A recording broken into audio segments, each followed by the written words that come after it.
కుంభమేళాకు పుష్కరానికి తేడా ఏమిటి? ఇవి ఎప్పుడు ప్రారంభమవుతాయో ఇప్పుడు మనం తెలుసుకుందాం. ఉత్తరప్రదేశ్లోని ప్రయాగ్రాజ్లో కుంభమేళా ప్రారంభం కానున్నాయి. అయితే మన దక్షిణాది రాష్ట్రాల్లో జరిగే పుష్కరాలకు ఈ కుంభమేళాకు తేడా ఏంటి? ఈ నెల 14 నుంచి 45 రోజుల పాటు ప్రయాగ్రాజ్లో కుంభమేళా జరగనుంది.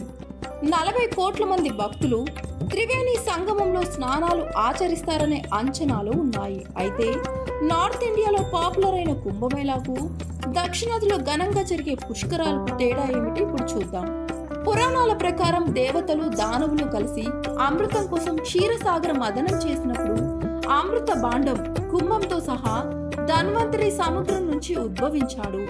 ఆ అమృతాన్ని స్వర్గానికి తీసుకెళ్లే సమయంలో మహావిష్ణువు భూమి మీద 4 పుణ్యతీర్థాల్లో ఒక్కో చుక్క అమృతాన్ని విడిచాడని అంటారు.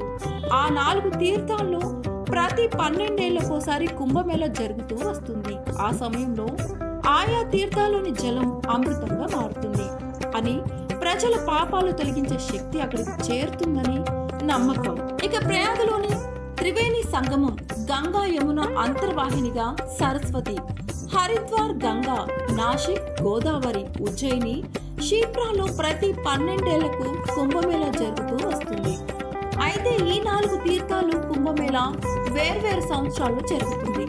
ప్రతి 12 ఏళ్లకు జరిగే ఈ ఉత్సవాన్ని కుంభమేళా అని, ప్రతి 144 ఏళ్లకు జరిగేదాన్ని మహా కుంభమేళా అని అంటారు.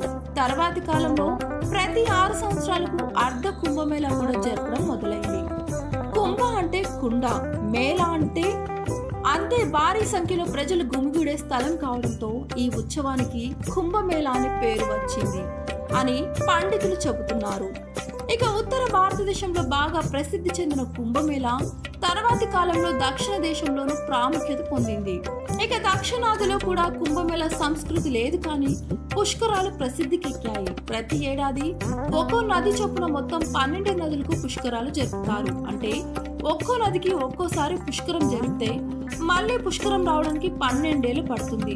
పుష్కరం అంటేనే 12 అని అర్థం. ఆ నదులు ఇవే: గంగా, గోదావరి, నర్మదా, సరస్వతి, యమున, కృష్ణ, కావేరి, సింధు, తుంగభద్ర, ప్రాణహిత, భీమ, తపతి. ఇక పుష్కరాలు ఎలా మొదలయ్యాయి?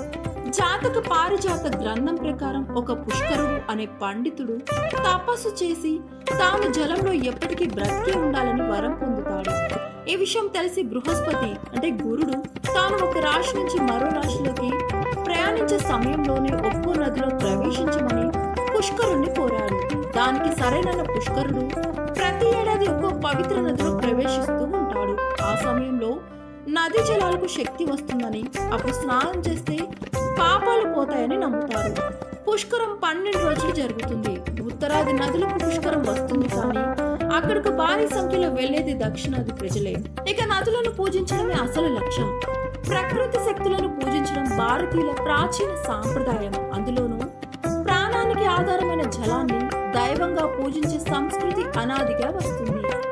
ఉత్తరాది కుంభమేళా అయిన దక్షిణాది పుష్కరమైన నదులను పూజించడం అనే ప్రాచీన భారతీయ సాంప్రదాయాన్ని కొనసాగించడంలో భాగమే అనేది చరిత్రకారుల అభిప్రాయం. ఈ వీడియోపై మీ అభిప్రాయాలు ఏంటో కింద కామెంట్ రూపంలో తెలియచేయండి. ఇలాంటి మరిన్ని ఇంట్రెస్టింగ్ వీడియోల కోసం చూస్తూనే ఉండండి మా ఛానల్. Please subscribe.